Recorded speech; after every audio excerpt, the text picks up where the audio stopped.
와우! 달슨의 라이브! 맨시티의 후뱅 디아스와 토트넘의 레귤론의 평가가 이렇게 극명하게 갈리고 있는 이유는 뭘까요? 후뱅 디아스는 그야말로 떡상을 했고요. 레귤론은 떡락하고 말았습니다. 요즘 레귤론 때문에 답답해 하시고 이거 어떡해 라고 막 속상하신 분들 너무 많이 계시죠. 네. 후뱅 디아스와 레귤론 두 선수의 어떤 능력치를 비교하자는 게 아닙니다. 누가 더 잘하냐 이런 얘기를 하고 싶은 게 아닙니다. 궁금하고 한번 정리해 볼 내용은 왜 근래 들어 이렇게 수비수들이 주목받을까? 이슈와 관심이 한가운데 서 있을까 수비수들이? 이런 이야기를 좀 하려고 합니다. 후뱅 디아스가 영국 축구기자협회가 선정한 프리미어리그 올 시즌 최고의 선수로 뽑혔습니다. 뭐 이미 스카이 스포츠, BBC, 디 애슬레틱 이런 데서 올 시즌 프리미어리그 최고 선수로 후뱅 디아스를 뽑았죠. 이상할 게 없는 일입니다. 어디서 뽑았냐라고 하는 것만 좀 다르지 누가 최고의 선수냐 이렇게 물었을 때는 이론의 여지가 없는 것 같아요. 다 그냥 하나같이 후뱅 디아스 인정 이런 분위기입니다. 이유는 아무래도 후뱅 디아스가 너무 잘했잖아요. 예. 특히 이제 수비 쪽에 올 시즌 맨시티를 완전히 바꿔놨으니까요. 맨시티가 이번 시즌 일군 성과를 보면 프리미어리그 우승, 리그컵 우승, 유럽 챔피언스리그 결승 진출, 챔스 결과에 따라서는 3관왕을 할 수 있는 그런 상황입니다. 여기에 이제 그 베이스가 됐던 게 정말 말도 안 되는 수비력이었는데 맨시티는 이제 프리미어리그 올 시즌 최소 실점 팀입니다. 가장 실점을 적게 내줬어요. 근데 더 말도 안 되는 건 뭐냐면 유럽 챔피언스 리그에서의 맨시티입니다. 이 챔피언스 리그는 각국 리그에 잘하는 팀들 싹 모아가지고 누가 정말 제일 잘하냐 그 겨루는 대회인데 맨시티가 올 시즌 챔스 12경기를 현재 치렀거든요. 12경기에서 4실점밖에 내주지 않았어요. 괴력의 수비입니다. 괴력의 수비. 네.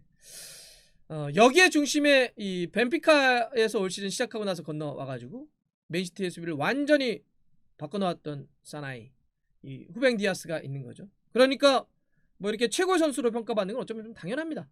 네.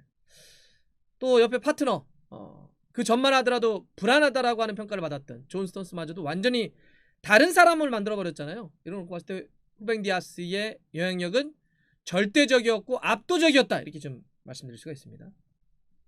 근데 후뱅 디아스가 잘한 건 인정. 그것도 너무너무 잘했다. 그것도 인정. 그래도 맨시티에는 잘하는 선수들, 훌륭한 선수들 올 시즌 쫙 이렇게 뒤돌아봤을 때 와 잘했다 이럴 수 있는 선수들이 꽤 되잖아요. 약간의 부상이 있었지만 전혀 개의치 않고 플레이를 해줬던 김덕배 역시 뛰어나죠. 그 다음에 올 시즌 역할 변화가 좀 있었죠. 약간 높은 위치 하프 스페이스 공략 그러면서 커리어 하이의 득점을 보였던 균도환 역시 뛰어난 시즌이었습니다. 정말 나이가 믿기지 않는 엄청난 폭발적인 성장세를 보여줬던 필 포든 기타 등등 아주 좋은 공격 2선 이런 자원들 공격 자원들도 여러 명 있어요. 실제 맨시티는 올 시즌 프리미어리그에서 가장 많은 득점을 기록한 팀입니다. 그러니까 공격력도 셌다고 봐야 되겠죠. 그런데도 모든 스포트라이트가 하나같이 수비수인 후뱅 디아스에게로 향하고 있습니다. 왜냐는 거죠. 후뱅 디아스가 잘한 거 인정. 그런데 이 정도로까지 후뱅 디아스로 모두 쏠리는 건 뭘까? 이런 건데요. 이건 바로 현대 축구의 트렌드와 맞물려 있는 일입니다. 현대 축구를 상징하는 걸 키워드로 꼽아보자면 뭐가 있을까요? 여러분 생각나시는 게 뭐가 있을까요? 후방 빌드업, 그다음에 전방 압박, 밸런스, 트랜지션 이런 단어들이 좀 생각나죠. 근데 이 네 개의 제가 단어를 말씀드렸는데 여기에 공통적으로 물려있는 게 뭐냐? 이게 다 수비입니다. 후방 빌드업 당연히 골키퍼와 수비 라인부터 출발되는 게 후방 빌드업이죠. 전방 압박 왜 하죠? 상대가 후방 빌드업을 하니까 거기서부터 눌러주려고 상대 수비를 누르는 게 전방 압박이죠. 밸런스 공격과 수비의 밸런스 과거의 축구가 공격 앞으로였다고 한다면 이젠 수비를 포함을 한 밸런스가 상당히 중요한 축구가 됐죠. 네. 깜짝이야. 예, 시리가 갑자기 켜져가지고요. 깜짝 놀랐습니다. 트랜지션은 수비하다가 공격으로 전환하는 걸 바로 트랜지션이라고 합니다. 수공 전환이라고 하는데 이것도 역시 이제 수비 쪽에서부터 출발되는가? 역시 트랜지션도 수비죠. 그러니까 이 전방 압박, 후방 빌드업, 밸런스, 트랜지션에 모두 포함되는 게 바로 수비입니다. 그러니까 현대 축구를 가리켜서 수비 라인이 중요한 시대가 되고 있다 이런 얘기를 하는 거고요. 뒤에서부터 하는 축구 이런 말 들어보셨나요? 요즘 현대 축구를 표현할 때 여러 가지 표현들이 있는데 이제 요즘 축구는 뒤에서부터 하는 축구지 이런 얘기를 많이 하는 거죠. 네. 이렇게 현대 축구가 뒤에서부터 만들어 나가는 걸 더더욱 중요시하다 보니까 아예 축구 규정까지도 바꿔버렸잖아요. 예전에 골킥이 공을 차서 그 공이 페널티 에어리어를 벗어나는 순간부터 상대 수비수들은 그러니까 상대 팀이죠. 상대 팀들은 접근할 수가 있었는데 이제는 어떻게 바뀌었죠? 킥을 차서 공이 땅 움직이는 순간부터 들어와도 돼요. 네. 이렇게 규정을 바꿨어요. 예전에는 페널티 에어리어 밖으로 벗어나지 않으면 못 들어왔는데 이제는 딱 건드리는 순간 들어와서 압박을 해도 돼요. 왜? 이것도 결국 뒤에서부터 자꾸 만들어 나가는 축구를 하니까 뒤에서부터 현대 축구가 이루어지는데 왜 저걸 우리가 수비를 못해요? 왜 우리가 저걸 압박을 못해요? 규정 바꿔주세요. 그렇게 해서 규정까지도 바꿔버린 거예요. 확실히 요즘 축구는 그래서 뒤에서부터 하는 축구다 이렇게 표현을 하는 거죠. 특히나 이제 맨시티의 과르디올라 감독 같은 경우는 이렇게 뒤에서부터 하는 축구를 워낙 강조하잖아요. 우리가 후방 빌드업을 포함을 해서. 그래서 그동안 수천억 원을 들여가지고 이거에 맞는 수비수들을 뽑기 위해서 정말 많은 돈도 썼고 공을 좀 들였던 건데 이번 후뱅 디아스의 영입으로 이제 빛을 보게 된 거죠. 그러니까 후뱅 디아스 자체도 너무 잘해주었지만 이렇게 맨시티를 포함을 한 현대 축구의 트렌드하고 딱 만났기 때문에 후뱅 디아스가 팍 폭발하면서 떡상할 수 있었던 된 거죠.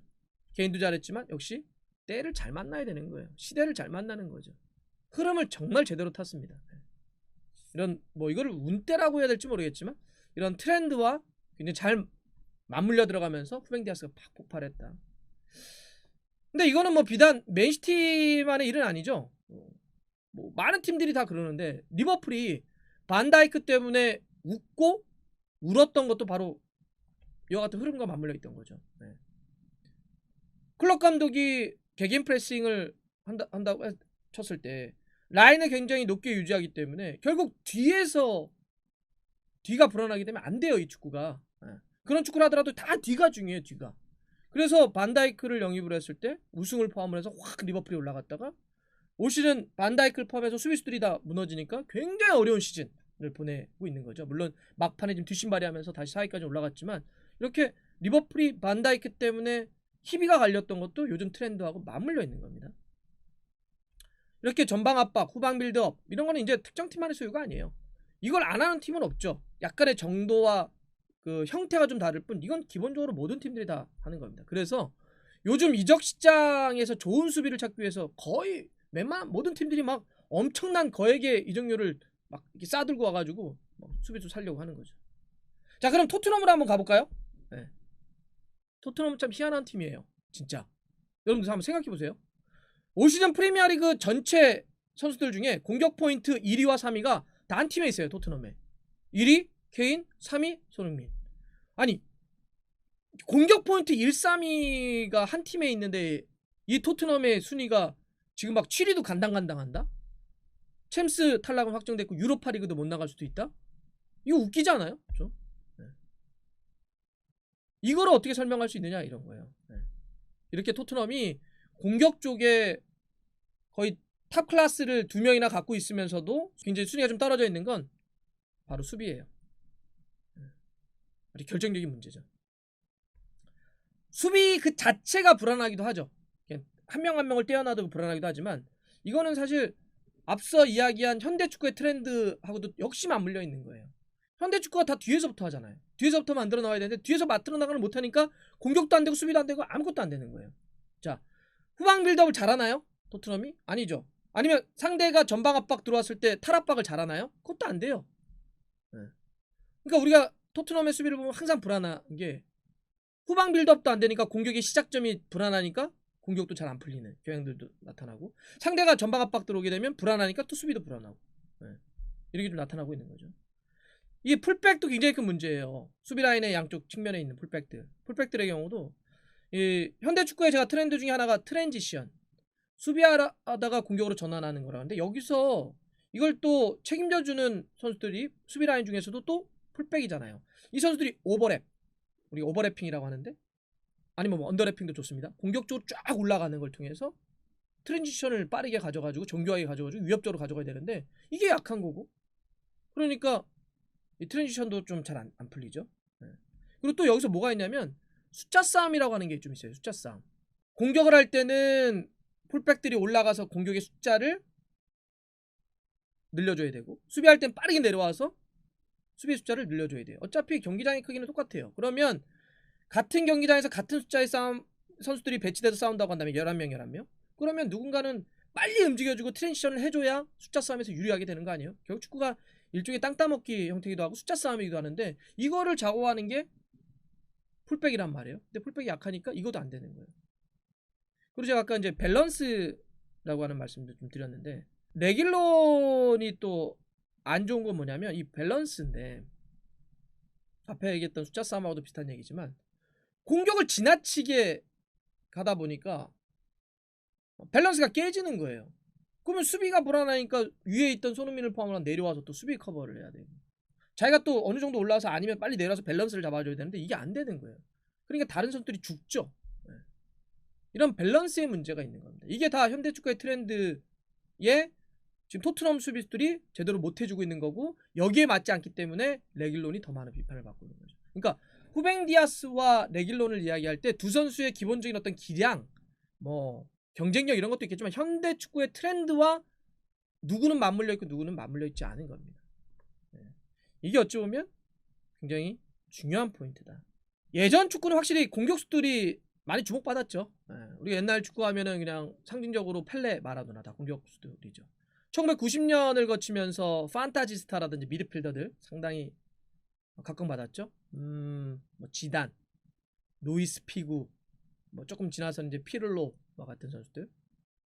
그러다가 이제 수비형 미드필더들이 2000년 이후에 각광을 받고 그 다음에 그 이후에 수비수들, 그 이후에 골키퍼까지. 그래서 월드컵 같은 무대에서 막 MVP나 최고의 선수가 센터백이 된다든지 골키퍼가 된다든지 이런 이제 흐름들 주요 대회에서 이런 경향성들이 나타나고 있죠. 이거는 왜 그러느냐? 바로 그럼 옛날보다 수비수들이 더 잘해서 골키퍼들이 옛날보다 더 잘해서 야심보다 더 잘하니까 지금 막 이렇게 주목 더 받나요? 그게 아니죠. 현대 축구의 트렌드가 그렇게 바뀌고 있기 때문에 뒤에서부터 하는 축구가 되고 있기 때문에 더 많은 관심이 있고 관심을 받다 보니까 스포트라이트를 받게 되는 거죠.